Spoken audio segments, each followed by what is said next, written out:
All right, so this webcast is the beginning of a series I thought would be a lot of fun, attack tactics. So what we're going to be doing is we're going to be doing a series of webcasts where there's two per set. So the first one will be offensive. That's where we're going to talk about a component of a red team or a web application assessment. And then the second one, which will be, are we scheduling this a week from today? Do we want to do the next one? We're going to try to, but don't promise. Don't promise anything. Shortly after the first one, which is purely offensive, we're going to go through the entire attack methodology that we discussed in the previous session, and we're going to discuss the step-by-step defenses that your organization could have in place to stop each one of those. As much as I hate saying this, it's kind of like a cyber kill chain for each one of our webcasts. God help me. I know that every time I say that, Lockheed Martin gets a nickel. So we're going to be talking about the attacks and we're going to be talking about the defenses. Now, as much as possible, I try to pull these different red teams, web application assessments, and the different attacks that we do from actual penetration tests that BHIS does. And whenever possible, I try to have the actual tester or one of the testers that were on that engagement on the call in the webcast with us. And in this webcast, we're going through an assessment that Derek did. So say hi, Derek. Hi, how's it going? No, so the other Derek, tester with me was Bo, by the way. Oh, okay. But Bo's like busy. You know, this morning you sounded like you had some time getting beat I think he's on in swimming races. Yeah. And I've also changed some things from parts of the red team, so it doesn't exactly map up perfectly off of one of our reports and one of our customers that we did. So let's go past the icon master slide, which has absolutely no relevance to this webcast whatsoever, other than the fact that I didn't delete it. And by the way, the slides will be available, but we'll release the slides after the second webcast where I fill in all the defenses for each one of the components. So the overview, Derek, do you want to talk a little bit about this test from an external perspective? I didn't change much on this slide. They had their standard setup on the DMZ, some VPNs, some SharePoint servers, and Office 365. Anything else from an overview perspective that you think was important? No, I think that about covers it. They had moved their email into the cloud. As well as the SharePoint install they had was also in the cloud. You have to pause before you say that. Yep. And I think the key thing that we'll see here as we walk through it is the single factor was the biggest issue they had, single factor authentication. And it's quickly getting to the point for a lot of our assessments, if we're ever doing an assessment for an organization and they do not have two-factor enabled, it's pretty much a bad sign for them. Would you say it's almost, I don't want to say a guarantee, but a very high likelihood that we're going to be able to get into an organization if they just have single factor authentication?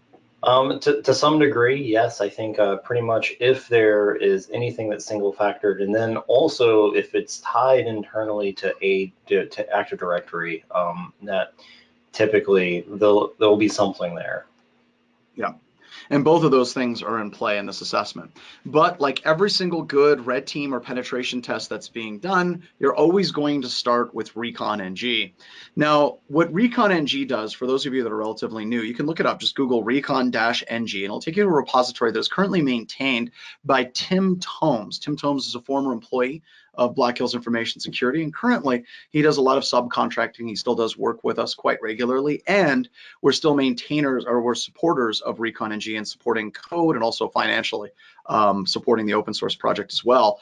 And Recon-ng is designed to tie together all of the different components of open source recon that you can pull without actually touching the organization. Now, there are some modules that do touch the target organization, but the vast majority of them are pulling from third-party resources. Like you would pull information from Have I Been Pwned about possibly compromised email accounts and password hashes. You could use things like Punk Spider, which has been released and updated, to possibly identify services, ports, or vulnerabilities for different web services. Shodan to identify services that are exposed as well. The idea is to find out as much as you can about a target organization without touching it. And the more you learn about an organization generally, the better the actual assessment, pen test, red team goes, because you're not going to be stumbling into things quite so blindly whenever you do your assessment. We're going to be looking for users, services, net blocks, vulnerabilities, possibly even identifying various passwords and credentials that are exposed on third-party sites. In fact, Derek, have you talked with Mike Felch this morning yet at all? Not directly, but I did hear from this morning's pod meeting about the cool thing he was doing. Yeah, he's working on a new API for pulling down, I think it was 1.7 billion passwords that were exposed online, and then That the ability guy. to search that stuff. That's what he did this weekend. This weekend, I cleaned my house, and Mike instead did something awesome that he wrote. So hopefully Hey, we'll have some blog posts coming out Cleaning on the that. house is awesome. No, it's not. It really, really was not awesome at all. So one of the things that was discovered was an Office 365 redirect, and I used my own Office 365 account here. Now, Derek, can you talk a little bit about what we mean by a redirect whenever we go to a mail server and it shoots us over to an Office 365 account? Yeah, so basically, depending on what the MX record is, it'll redirect to the, from what your organization's email, domain is to Office 365. I think technically in this case, they might have been federated, but it doesn't really matter. So essentially, you're checking mail out in the cloud. Yeah. And we see the same thing not just with Office 365, but also whenever we're attacking organizations that use Google Apps domain as well. And this is becoming, I don't know, I want to get your take on this, but I think that this is becoming a bigger and bigger problem in the security testing community, because by and large, these cloud providers for email, they generally don't like you doing pen testing against Office 365 or doing pen testing against Google Apps, and they frown upon that What? activity. Yeah, they No. do.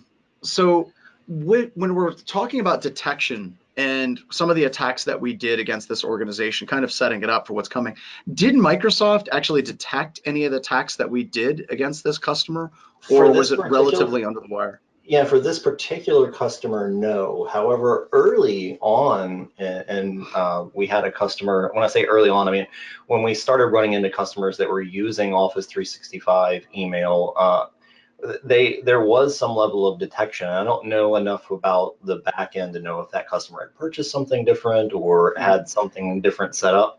I think for this particular customer, we ended up actually performing password spraying against their on-premise ADFS server. So I don't think it was that, like, we were actually going after something that was in their their asset. And that kind of shows a little bit how if you have a service that's exposed, like a SharePoint service or ADFS or something, and it ties directly into Active Directory, and you find user IDs and passwords, we can then reuse those accounts in cloud services that may be tied with the authentication back into the same Active Directory backend. And it basically shows you shouldn't have anything that's doing direct authentication back to Active Directory exposed directly without it being behind some type of protection. Like I would say two-factor, I'll come back to that, but really behind a VPN. Now with two-factor, what are some of the techniques? I know we aren't talking about it in this particular assessment. What are some of the techniques that you've been using lately, we've been using lately to kind of get around two-factor authentication? You mentioned Mike Felch a minute ago. He wrote Creds, which I think is a really interesting tool that does exactly that. When you phish somebody for, well, you phish someone, they click on the link, they get to a page that looks like their email, and then they put their credentials in on the back end, it auto authenticates you. I think that's a project that I haven't heard a lot of people talking about that will probably be sort of like Mailsniper was when it was released, that, hey, look at this nifty thing that it does. Oh, okay, that's great. Microsoft says that's not really a problem. And the next thing you know, we're getting phone calls from government organizations going, what the hell? Yeah, like the FBI was probably my favorite phone call. And the final thing about this, some of the other assessments that we've been doing lately, for doing password spraying directly against like Office 365 and Google, look, the providers do not like pen testers doing password spraying against their services. And it gets into this really weird, murky, gray area as to whether or not it's legal. If the customer allows you to attack their specific domain, does Microsoft allow you to do that? And those are interesting conversations that we need to have. However, for a number of these scenarios, we have discovered that if we do password spraying against something like Office 365, in particular Office 365 actually, Microsoft does actually notify some of our customers that a password spray or an attack was attempted, but by and large, I think almost every single one of them, it was 2 weeks after the attack. So it's not really good up-to-date telemetry on the attacks as they're coming through. So this becomes more and more of a problem that we as a testing community and organizations are going to have to deal with to be ready for testing these various cloud services. And you'll see why here in just a little bit. Next one, creds. It's ridiculous to me how effective it still is for us to find credentials associated with a target organization online. Now, for those of you that are relatively new to these webcasts, what we mean by creds online is if your organization users, let's say at hackedcompany.com, not at hackedcompany.com, goes to a third-party website like Adobe or LinkedIn or some other website, and that website is compromised in a public way, where the attacker takes the credentials from that public compromise and then they post them out someplace like Pastebin. They'll a lot of times post the email addresses and the user accounts and the password hashes on these third-party sites, and then you can pull those credentials down. That's why stuff like Troy Hunt's Have I Been Pwned has been so important, is it's showing people just how often credentials are in fact compromised. But with a little bit of digging, very easy to go back to the root of where that compromise was posted online and actually pull those hashes and then even crack some of them as well. We talked a lot about Mike. I was talking about him this morning. He said this morning, last week, I think that they were on a red team and he found 3 credentials that were compromised in third-party breaches, and they worked for an engagement that he was working on. So that happens. So do we have any questions so far? Brian asked, does Microsoft, are they able to tell when they've been breached using Burp Suite and Power? So that's exactly the technique that we do use whenever we're doing password spraying attacks. And correct me if I'm wrong, Derek, we generally use Burp instead of tools like Hydra, because Hydra doesn't follow redirects very well. Whereas if you're doing a password spray with Burp, you can enable Burp to follow the redirects, actually get to the size of the destination page. And it tends to work better for password spraying. Is that a correct assessment, Derek, in your opinion? Yes. If I can't get the easy route and Mailsniper doesn't work, I'll move to Burp Suite. Or if it's something that's not supported in Mailsniper at the moment, like say it was a VPN page or something like that. Burp Suite is my tool of choice.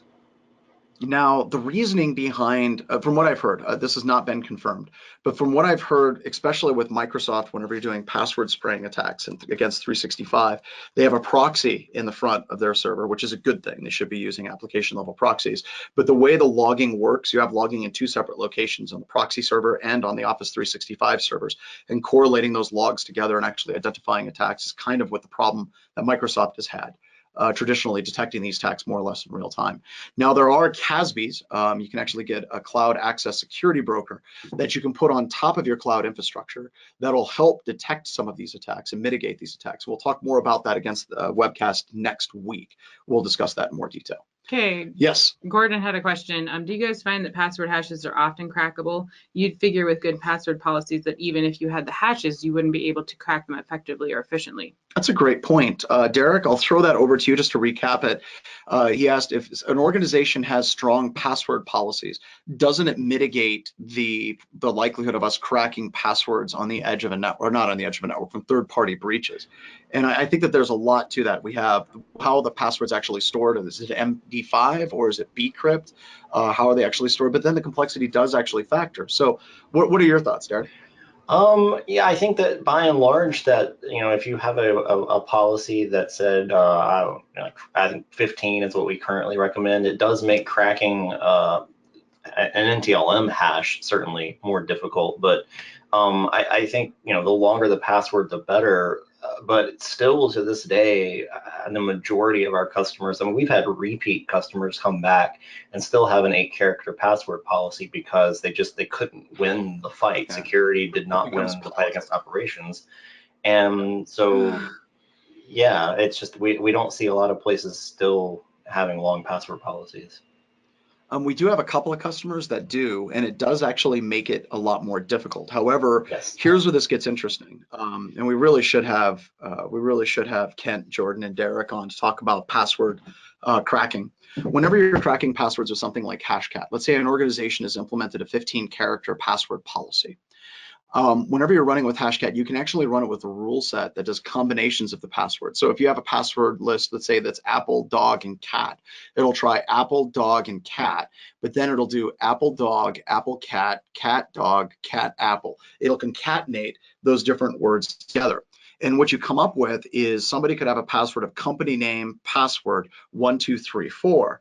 And if you have those two separate passwords in the password dictionary, it'll take them and put them together.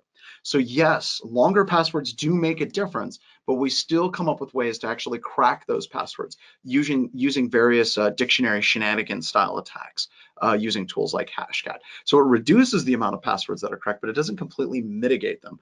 But as Derek said, the vast majority of organizations today still run 8-character passwords, and I'll talk more about that a little bit later.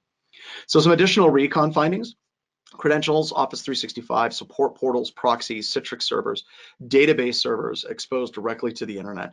They had multiple VPNs. This is something that I've seen in a number of organizations, and I added it into this first example, where an organization will have like a Cisco VPN, a Juniper VPN, and then some other SSL soft layer VPN. And so I have all the testers send me the reports, and I review these reports, and I try to find some trends. And one of the trends that I do see is multiple different types of technologies at play. Database servers should never be exposed to the open internet, but we do see it. And when we do see it, a lot of times we'll see organizations that are running Microsoft SQL, MySQL, and like Oracle databases, and they're running multiple different technology stacks. With VPNs, I asked some of the former customers why they were running some of these like multiple VPN providers, and almost consistently, the reasoning came back that they do that because they started with VPN X and then they implemented a new provider, let's say like Cisco. And Cisco had its own VPN capabilities. So they enabled those VPN capabilities. But whenever they tried to remove the legacy VPN technology, there was always an executive or an application or an API or some customer or a service provider that needed to access through the legacy VPN. So they end up managing two separate technology stacks. And this is a consistent theme that I'm noticing with many organizations that have a very poor security posture, is they have a diverse technology portfolio. That means they're running like Apache, that means they're running Windows, that means they're running BSD. They're not consistently locking down on one specific technology stack. And they have multiple different technologies doing the exact same thing. So that's a consistent problem that we see. Service desk, SharePoint, you mentioned as well. Also a JBoss server that was exposed, and that gives us management to JBoss, so we can actually go through and talk to it directly. So immediately, these particular attackers, they tried to attack the JBoss server using Metasploit modules. So they tried using JBoss vuln scan, and they were ultimately denied. And the thing I'd like to ask about this, Derek, whenever we do these types of assessments, it's kind of at this point a little bit of due diligence to try these various exploits against these services to see if there is an exploitable surface. And that really kind of gets into a weird place between a vulnerability assessment and a red team and a black team. But it is common for us to try to use these types of exploits against the services and also get denied. With remote exploits, how often do you actually still see remote exploits successful in most organizations today? From an external standpoint, it's not very often at all. I think actually in my entire time at Black Hills, the times that I've actually used a legitimate exploit, internal or external, is less than 10. And I've been here almost 4 years now. And it's, it happens, but externally it's very rare. So the next attack, default credentials. This is something that we do all the time. So for this one, I think that this particular customer had like an expense reimbursement server, and it was exposed directly to the internet, and you could actually access the management interfaces for that expense reimbursement server. And it's very common for us to find services, be it JBoss, be it an expense reimbursement server, be it a Jira server, whatever. We try a variety of different default creds. And just, out of curiosity, I've seen in the reports that are reviewed, we have better success with default creds than actual remote exploits gaining access to systems. Your thoughts? Oh yeah, especially when a third party implements something, like a voice over IP solution or something along that lines, and there's an external component to it. And third party stuff, it seems like I've seen a few of those. So yes, default creds, definitely go after those. And I think that this is one of those areas that a lot of pen testing, red teaming, black teaming, security assessment teams ignore. And there's a number of reasons for that. One, Vulnerability assessment scanners, by and large, if you enable them to do password attacks against these services that are exposed, it's very, very, very common for that to lead to a lockout scenario, where you actively start locking out domain accounts, especially if these services are exposed directly to the inside of the network, to Active Directory. The other reason why they tend to be ignored, because those plugins are usually disabled, they're not actively scanned for, so people tend to ignore them. So we see these default creds for many services that haven't been updated in years, and they're still there, and that's generally because a lot of testers just don't even bother to test for them at all. You referenced Black Team, and some people are asking what Black Team is. What is a and Black they're Team? saying, is John overloading definitions? I am overloading definitions, Of course. absolutely.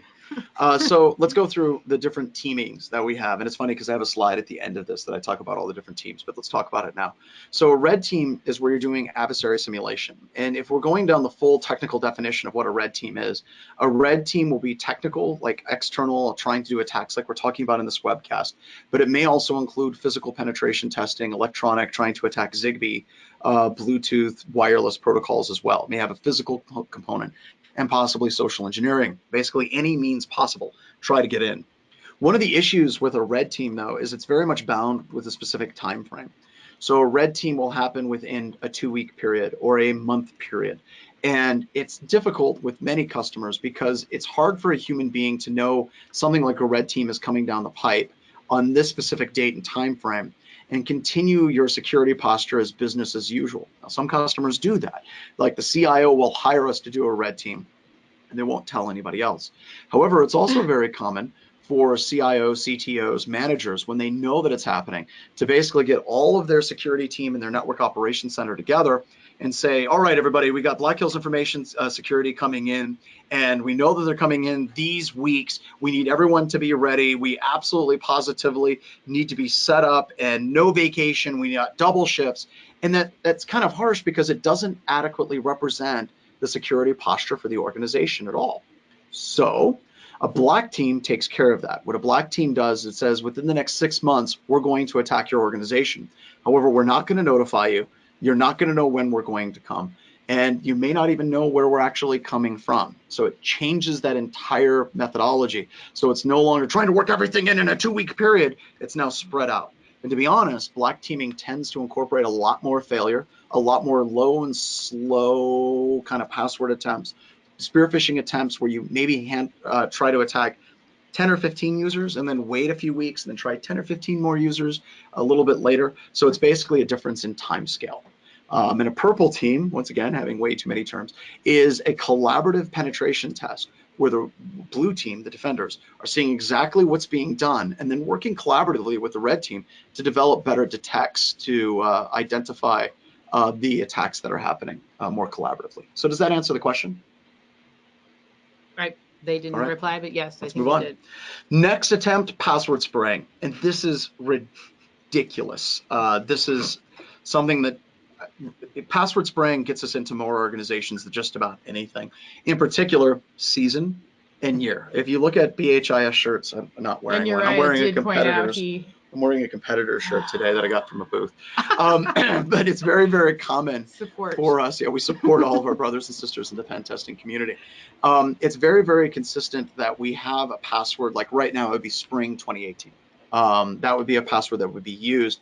Now, some people may have password complexity in play where they will not allow dictionary words, but they'll just simply change out like the winter or the I, and they'll change it to a 1 or something like that.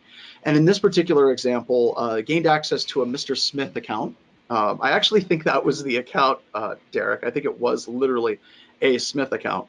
And gained access to finding that with a SharePoint server in this situation that had authentication tied directly into the domain controller where they could find that single password with that account. And the tool used in this situation was burp, and then, of course, the season and year. So, Derek, anything else to add on this one? I have something to add. Oh, we got some questions. Frank says it should be yes. Yes. Okay. We do have some questions if you want to take a breath of air. Go ahead. Oh, see, he's going to change it, Frank. There we go. Can we go back to some of the other questions, or? Sure, let's go through some questions. Okay. When you attack, are you coming from one IP? Would it be easy to block that IP that is spraying for passwords? Says Yes Lars. and no. Yes, it would be. it would be easy to just block that single IP address if that's what we actually do. What we're doing now is we're actually working, once again, You Stay Ready, or Mike, has released a tool that allows us to do password spraying via Amazon Lambda. So basically, it's not just coming from our IP address, but it's literally coming from Amazon. We've had additional tools that we've used in the past. Remember, Remux was one tool, a reverse multiplexing tool that we used a long time ago. Or you could also use, I completely lost it. What's the tool that spans up Amazon EC2 instances, and then once they get blocked, it puts up another one? Proxy Cannon? Yes. That's it, Proxy Cannon. Someone did just say that. Thank you. You almost got it right there. Yeah, he did. So there's a number of different ways as an adversary or a pen tester that's doing adversary simulation that you can actually federate your password attacks from multiple different IP addresses. So Derek, you want to add anything to that I may have missed? Oh, He's on mute. yeah. He's Sorry, gone. there was a lot of background noise, Derek. Yeah, you're unmuted now. Oh, there we go. Yeah, so I guess that I have actually been in battles with the blue team on a red team where they were blocking IPs, and it's just too easy to go through various means and get other IP addresses. They're throwaway through VPN services or something like Proxy Cannon. So and then if we see that we're getting into that kind of battle, we'll just throttle it back. I mean, are you going to detect attempts where the password spray is coming in every like 3-4 minutes or at some random time? So no. And that's just, that kind of gets back to the red team versus black team. What are the time scales that you're going to be dealing with as well? Lars is asking, he says he sees attacks from Amazon all the time. How do you defend those? Oh, looks like you'll have to come to part 2. Yes, you're going to have to come to part 2. It's gonna be fun. Part 2, we're going to be talking about defenses. So we're going to go through this exact webcast. I know that it always seems like a cop-out. Well, if you want the answer to that question, you're going to have to come to our next webcast. We'll see you then. But it's going to be fun. And buy my book. But no, we didn't have enough to actually put in the defenses in addition to the offensive components. So we're literally going to go through each one of these slides, and we're going to talk about the defensive capabilities, the event logs that should be triggered, different, like I talked about CASB. We'll talk about that and the ability to detect attacks against cloud services. So yes, that is all coming. Cool. Okay. Any other questions? Oh, there are. Yes. There are we're gonna get swamped, but keep going because it's already 28. All right. So the next one. There we go. There we go. Got Outlook web access with Mr. Smith. Now, what's interesting about this is look at that jump. We may have grabbed the password from one service like SharePoint, but then we reused that same password in Outlook and Office 365. Having that separation, I think, really helps for a couple of different things. One, it becomes really important whenever we start talking about two-factor authentication bypass. You may have one particular service where you can enumerate user IDs and passwords, but you may not be able to use them on that service because of two-factor.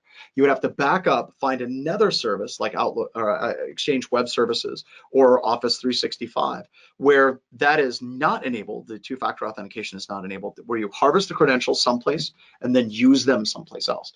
And this is very, very, very consistent with a number of the different attacks and the reports that I'm reading, and what we're doing on a regular basis is credential harvesting here, using those credentials someplace else. And this is pretty easy. I love this because when I was going through the report, Derek, it was basically the tool used. Yeah, just used a browser. Just log in. Don't try to get crafty. Don't try to get tricky. Just log in to this person's cloud-based email, and you now have access to their email. So anything to add, Derek? No, other than once we get access to those other services, specifically email, well, then we're going reading, right? That's the next step. There you go. Setting it up for you. One of the things that we love is pulling down global address lists, and I found this really nice. I found this really nice, like Elvis Presley address book. I thought that was nice. But we pulled down the address book, the global address list, and we're constantly trying to expand that attackable surface. We may have access to one account, but you use that one account, you download the global address list, you now have hundreds, if not thousands of additional accounts that you can go back and you can do that password spray against all of those accounts. And that leads me to this. There were 5 more people in this organization that were using the exact same password. In this attack, once you guys got access to the initial service, you went back, you redid the password spray, and you got access to a whole bunch more accounts. And I'm going to fix this slide real quick.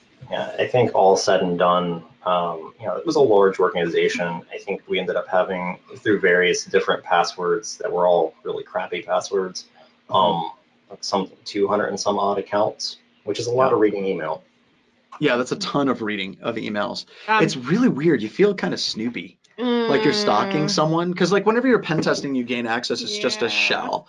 Whenever you're reading someone's emails, I don't know if it was you, but there was an assessment. I think it was one David was on, where he shot me some screenshots, and some of the screenshots are talking about wire transfers, because that's what the customer wanted us to look into, is wire transfers. And a whole bunch of the wire transfers were actually wire transfers from this guy's personal account to buy a house. And you're just like, oh, that is so, why are you doing that on your work computer? I did get somebody's email on my phone once. That felt real dirty, real dirty. Just, yeah. How? We had to call the help desk and like trick Not them. the BHIS help desk. Just making that clear. The client's help desk and trick them into like having me, who was not me, downloaded onto their iPhone, and we didn't have the right information, and I totally did. It was so dirty. Oh, that was social engineering. I get it. Yeah. You always feel the kind of dirty. But reading other people's you read through other people's emails. You find out who they hate. If this actually was, they didn't have that many things. Uriah had a question. Going back to what this passwords rank thing. Okay. Do you find yourself making recommendations for stricter passwords for privileged accounts when you can't win the overall policy? Would that help? Oh man, Derek, what are your thoughts on that? Does it actually make things better if you're like, oh, we're only going to use long and strong passwords for administrators and everyone else can use crappy 8-character passwords? No. Well, that was fast. Sorry.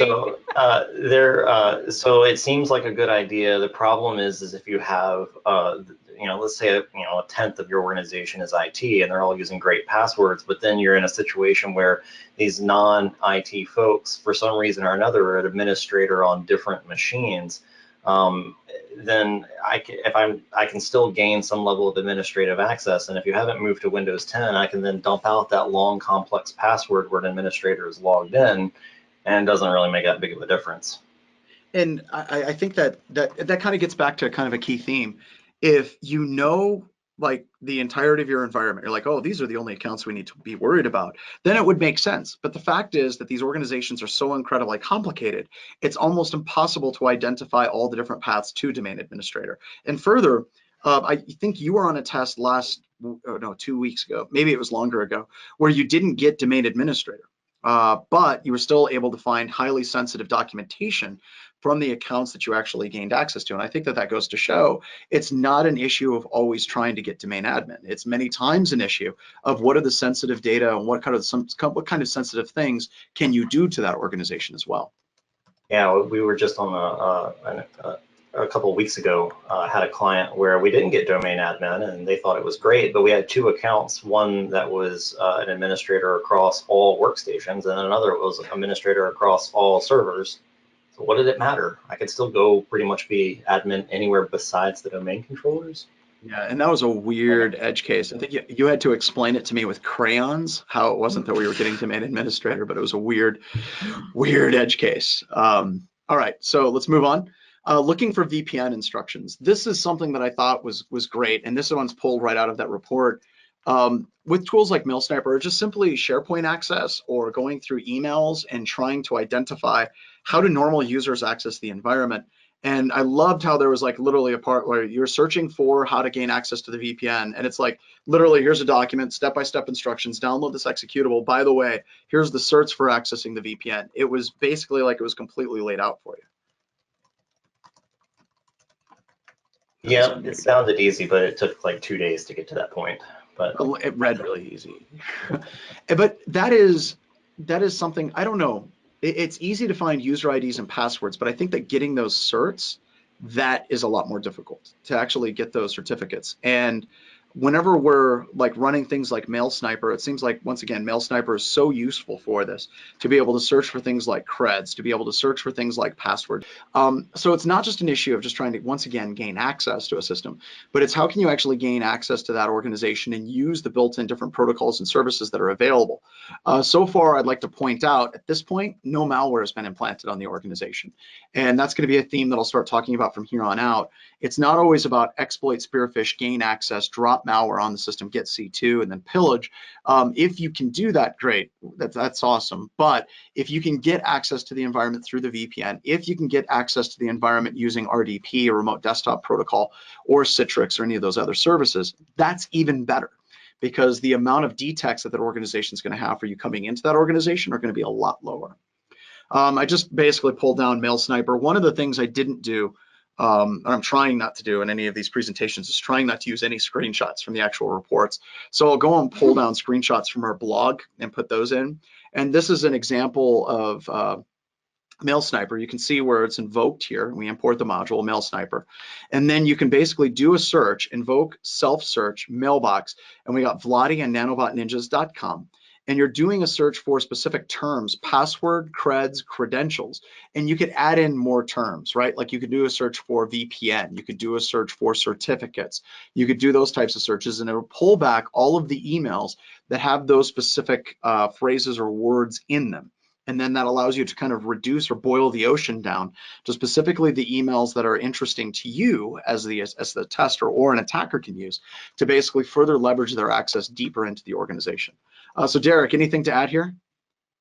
No, I was reading the audience questions. So That'll suck your life away. Yeah. That'll suck your life away. It's hard to pay attention to all the things because they are crazy. So hard to keep up. So hard to keep up. That's why I'm here. All right. I can't keep up either. So VPN access, now you just basically log directly into the VPN server. Make sure that you get an IP address on the internal network with the credentials that have been provided to you, and now you're on the network. Now, post VPN access, you've got to start doing some recon to try to identify where you're going to go next. And for this, you can use built-in command line utilities. You can use netuser//domain. You can use netview. You can use PowerView to pull additional information. We should tweet out, if someone can get us the link, Harmjoy has amazing cheat sheets out on GitHub. Harmjoy from SpecterOps has some amazing cheat sheets for using tools like PowerView. So if you just do a search on PowerView cheat sheet Harmjoy, I'm sure someone will post it up. There we go. There's like 5 or 6 cheat sheets that they have on their Git repository. You should make sure that that's the right one. That's not the actual cheat sheets, but that's okay. We got to get a little bit worried whenever people start sending us links like, here, use this tiny URL. I don't click on it. I just send it to you guys. I just send it out. So it's awesome because there's a lot that you can enumerate, like domain administrators. You can enumerate additional workstations. You can enumerate password policies. It is amazing what you can pull down. And this is where this starts to get a little bit hazy when we're talking about detection. Most organizations are trying to use just straight PowerShell logging and logging anytime someone's using PowerShell. That's going to be difficult in some organizations, especially if you don't do proper filtering on what's being done with systems administrators. But we'll talk more about this detection a little bit later, but suffice to say, there's amazing utilities and tools to actually find additional access. One that I didn't talk about much here because I want to have a total webcast dedicated to it would be Bloodhound, and also Death Star for enumerating the path to domain administrator. Now, Kerberoasting, this is by a very, very good friend of Black Hills Information Security, Tim Medine from Red Siege Security. They do a lot of consulting and subcontracting with us. We absolutely love them. Now, Derek, with Kerberoasting, let me get this straight. You can actually pull down password hashes with Kerberoasting without having privileged accounts, correct? Correct. All you need is valid domain credentials. Yeah. And you don't even necessarily have to be on a machine that's joined to the domain. You could use tools like Mpacket and proxy your traffic through, or if you're on the VPN, just you're already there. And you just need valid credentials. Yep, and you talked about Mpacket. Specifically, Mpacket's a collection of a variety of different tools. And the specific tool that you're talking about in Mpacket is getuserspns.py, correct? Yes, that's correct. So now with that, this was weird. This organization had, I think, 800 different service accounts. How does that happen? How does an organization end up with hundreds and hundreds of different service accounts? Oh, wait, did you want me to answer that? I was hoping you could, because I honestly couldn't figure out a good reason why. I've got an idea. Brian says hard work. Hard work. So not good internal policies in terms of how teams work together, how applications are integrated into the environment. I guess you could take an approach. Well, one service account, if it got popped, then okay, now you have less chance of administrators on different servers. But it turns out when you have 800 somebody's definitely going to have a crappy password. Yeah. With Kerberoasting in particular, I've gotten domain administrator out of the gate just from cracking one of the tickets. And also, one of the reasons why, once again, looking at reports over the past few years, one of the reasons why I think you see organizations with these hundreds of accounts is just it's an old organization. You have a domain that basically goes all the way back to Windows 2000 Active Directory, and then you upgrade it to 2003, and you keep migrating to newer versions, and people don't ever really seem to clean up after themselves. So you see these accounts, these service accounts, and not all of these service accounts are used. Many of them are still active. They just set it up so it never expires, ever. And they still have the privileges that they had within the domain, but people just don't seem to clean up service accounts. They don't seem to clean up applications at all. So this becomes a great technique to try to gain access to the environment. Now, the next one, I was really, really like shocked when I saw this on a report that we put out recently, group policy preferences and the passwords. And for this, you use the PowerShell script get gpp password.ps1. And, you know, I think if we were like 4 or 5 years ago, group policy preference files, we would expect to see that. So let me explain what that is, and then I'll have Derek talk about why we continue to see it even today. So whenever you automatically build workstations, you can use group policy or group policy preferences. So it'll push down a policy to systems, and it'll automatically configure that system to be in compliance with the way all the other systems in the domain work. And as part of that, you can push down a local administrator password to that system. Now, to be fair, the GPP file is actually has the password encrypted, which is fine, except for Microsoft actually released the key to decrypt it publicly. I think it was in a TechNet article. So you could basically gain access to any of these GPP files, and then you could quickly reverse that password. Now, Microsoft patched this. I think it was it 2013 or 2015, Derek, that Microsoft patched this issue? I'm pretty sure it was 2013. It wasn't that. It wasn't like last week. Mm-hmm. But if they patched this, Derek, how come organizations still have these GPP passwords in use? Because the patch didn't go pull out all the passwords from the XML files. That they left that up to the reader. You know, because everybody reads all the knowledge base articles for all the patches, right? I know I do. Oh, go ahead. I was just saying that, and then you know, they don't change the local administrator password ever. And then, you know, speaking as a former systems administrator from a lifetime ago, I get, you know, if it's not broken, don't go fix it. But this is pretty broken. It's pretty broken. Yeah. And so kind of recap, basically the patch stopped new passwords from being basically used in that really easy to crack format. But all the old stuff, it was incumbent upon the administrators to go fix on their own. And that's at this point, you got 2 admin accounts from GPP. You've got 3 or 4 accounts from Kerberoasting. We already have 6 accounts from Password Spring on the outside of the environment. So there's just a multitude of different accounts that you can use now to basically try to start using those creds. You know, you start logging in with remote desktop and authenticating and seeing what you can actually gain access to, and then you use that. Also at this point, one of the things we do in almost every single assessment, not every single assessment, but almost every assessment that involves Red Team or C2 Pivot, is establish a secondary command and control. Now, to be completely honest, a number of attackers wouldn't have established a secondary command and control server with malware outside of the environment. They just wouldn't. If you have the level of access that we have at this point, you would generally stay with the protocols that you have so you can fly underneath the radar. But that actually gets into a fundamental shift of how you can look at assessments and how they should work. One of the key mantras that I always like to say at BHIS is our goal is to get caught. At some point, we desperately want our customers to be able to detect us. And the reason why is we want to be able to identify those clipping levels where the organization's security technology and their architecture is successful and it is in fact working. We don't always want to approach every single assessment with, can we hack you? Now, to be honest, we do have customers that we do that, but they're rare. They're customers that have been doing this for a long time. They have a good security posture. We've tested them multiple years in a row. Then we switch into a full red team or a full black team to try to gain access to that environment. But with a lot of just standard pen tests or red teams, you do want to identify the clipping level where someone can detect you. And unfortunately, in this situation, a number of different command and control channels were established. DNS, VS agent, standard HTTP, HTTPS, and none of them were actually detected, which is a bit concerning. And we'll talk about ways to detect those in the next webcast. Now you pulled the password hashes. At this point, honestly, Derek, I thought you were just being mean. Using volume shadow copies to pull basically all of the password hashes from the domain controller, the ntds.dit file where the password hashes are stored, and you pulled it from volume shadow copy. Now, why would, as a tester or an adversary, a quote unquote bad guy, why would you pull the password hashes from a domain controller using volume shadow copy? Well, why would you go after the passwords altogether, right? I mean, Yeah. To take a step back to what you were saying before about, a secondary C2, it was twofold. One, we were a little worried that they were going to figure out we were VPNing in. We never did, but we only had like 2 certificates, for tied to whatever users we had.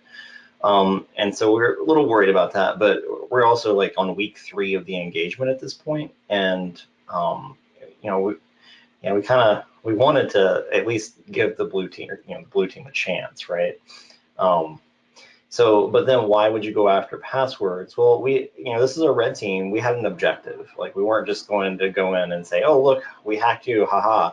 No, I think they wanted us to go after some specific financial type information that was in their environment. And we figured they were in databases. So we were going to go after database administrators. And for that, we needed credentials. And so we went to go get all the hashes. Mm-hmm. And now specifically on volume shadow copy, as somebody that's doing adversary emulation, why wouldn't you just use hash dump from Metasploit Interpreter or any of the PW dump tools out there? Why would you use volume shadow copy against a domain controller? Yeah, so using something that's historically using something that was in Metasploit, you have to put get a session on the domain controller or use something that injected into LSASS, and I really didn't want to crash a domain controller, which I've done in the past. So you use volume shadow copy to go get a copy of the file from the server because the ntds.dit file is in use, and you can't just go copy it. Yep. And the likelihood of crashing a domain by doing volume shadow copies using secrets dump is very, very, very low. Yeah, I mean, now I don't even do that. I just use replication services and secrets dump and just go and stream it off the server. I don't log into domain controllers anymore. Yeah, just pull it off. Yeah. All right. And then crack passwords. Now, you were talking about 8-character passwords earlier. What are some of the reasons that you think that organizations still are using 8-character passwords? Because this isn't the exception. We're starting to see organizations kind of eke up to 10-character passwords, but it's rare for us to see an organization make the jump to 15 characters. So I think, unfortunately, if you have a mainframe in your environment, chances are there's some overarching password policy, and the mainframe only supports 8 characters, so everybody thinks 8 characters. We can't have 2 separate policies, one for your mainframe password and one for your domain password, because that would be crazy, right? Yep. Or we could never make an exception for any kind of policy because we're in 100% compliance across the board anyway. Yep. Yeah. No. And I think this particular customer did have a mainframe, and it was just a cultural type thing. Other organizations we see, it's just a fight. They can't, because the operations folks they just think, oh my gosh, now I have to have an 18-character password policy, and it has to have an exclamation point and some numbers and some letters. It's got to be complicated character set, and it doesn't. And one of the things I talk about in the notes, and by the way, for this webcast, every one of these slides has full notes, sans like literature style. One of the things I talk about is the NIST Green Book series. I keep talking about that. That's something back in 1984 they developed a policy that was released in 85 that said 8 characters. Well, it said 8 or 9, but at any rate, everyone read that to be 8 characters. And then they got picked up from policy to policy to policy to different audit standards. And we still see it today. And I think also people get attached to their passwords. Like they love the fact that they used a password that was their initials and then their last 4 of their social security number in college. So they just keep using things. Yeah, right. They just, they keep on reusing those again and again. And it's funny how many organizations have fought this fight for years to try to increase the password complexity. And people are always like management, is always like, well, prove to me that an attacker can do this. And then when a firm comes in and does prove it, then it's like, okay, well, now we've got to change it. And they maybe go to 10. So it's funny to see how password complexity is eking up. And then search and plunder. And I didn't get into a lot of details. You were talking about database servers or old legacy systems. And honestly, this is the goal, right? Anytime an adversary is coming at your organization and they're a targeted adversary, they have a goal and objective. When you're doing pen testing, red teaming, black teaming, there should be a goal and objective of what you're going to use all this access for to gain access to something sensitive. And different tools, you have ShareFinder, Mailsniper. At this point, with 70% of the passwords of the organization, the entire organization is effectively owned by the adversaries. And if it gets to this point, that's what we call a really bad day at that point. So a special note on Chris Nickerson. I noticed that Sierra brought up Chris Nickerson's Twitter earlier, just a little while ago. Somebody pointed out, and Chris was like, "I'm going to call you out if you're going to use red teaming and you don't have physical, social engineering, and electronic on this one." So we didn't cover those, and one of the reasons is we're at 11:52 Mountain. This is going to be a series, right? So the next webcast is going to be all about the defensive components that would have made our lives completely difficult. That's going to be increased password complexity standards. That's going to be two-factor authentication on absolutely everything. It's going to uncover identifying services that are no longer being used or service accounts that are no longer being used and disabling those. Also, JP cert, we're going to talk about what event IDs are going to be triggered in which situations. So we want to break that up. So some components will be broken out into dedicated sessions. So there will be a dedicated session for just the physical pen testing and social engineering. Sierra talked a little bit about social engineering, feeling creepy about getting people's email and getting access to it. So those things are absolutely on the menu, and it's hard to cover a whole engagement in just a 1 hour webcast. But we absolutely love Nickerson. We love Layers Consulting. They're one of our sister pen testing firms up there with Trusted Sec and InGuardians and Secure Ideas, people that we work with very regularly and we chat with all the time. In fact, I think Nickerson is coming out for Weldos Hacking Fest. Is he confirmed? He was here last year. I don't remember. You don't remember all of this stuff off the top of your head? No, I don't, John. So much stuff. So much is going on. But do check out Chris next time he's presenting someplace. All right, now one of the final things I want to call everyone's attention for, and this is something that's going to be tying into the next webcast, is I'm not going to be talking about one specific technique to detect and stop each individual adversary point. And that has a lot to do with whenever we discuss defense in depth over the years, over the decades, a lot of people took that to mean just spending a lot of money on defense. Like you have AV everywhere. Well, we've got 100,000 endpoints with AV. That's 100,000 AV engines. That's defense in depth, right? No, it's not.